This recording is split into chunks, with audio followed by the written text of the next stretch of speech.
आता पाहूया मुंबई आणि पुण्यात काय सुरू आहे त्या संदर्भातल्या टॉप 9 बातम्या।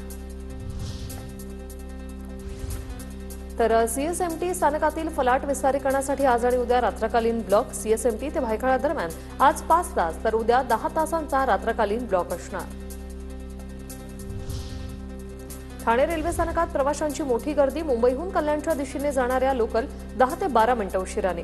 आंबिवली टिटवाळा दरम्यान सिग्नल यंत्रणेत बिघाड झाल्याने संपूर्ण मध्य रेल्वेच्या लोकल सेवेवर परिणाम।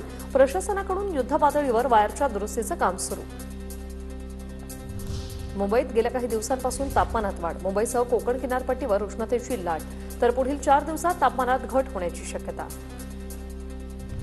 पुणे शहरात पुढील 3 दिवस कमाल आणि किमान तापमानात 1 ते 2 अंश सेल्सिअसनी घट होणार, हवामान विभागाचा अंदाज। मुंबईमध्ये तापमान वाढीसह अनेक ठिकाणी हवेच्या प्रदूषणात सातत्याने वाढ। हवेचा AQI 200 वर। मुंबईत पावसाळ्यापूर्वी केल्या जाणाऱ्या नालेसफाईवेळी पालिकेची नवी अट। गटारालगतच्या गाळांचंही चित्रीकरण बंधनकारक। पुण्यात आणखी 4 जीबीएस रुग्णांची नोंद। संशयित रुग्णसंख्या 170 असून 62 रुग्णांना डिस्चार्ज मिळाला, तर 21 जण व्हेंटिलेटरवर आहेत। पुणे शहर आणि परिसरातील वाहतूक कोंडी सोडवण्यासाठी पीएमआरडीएचा पुढाकार। 30 दिवसात रस्ते अतिक्रमण मुक्त करण्याचा निर्धार। पनवेलमध्ये घटस्फोट देत नाही म्हणून पत्नीने मुलगा आणि मित्राच्या मदतीने पतीला संपवलं।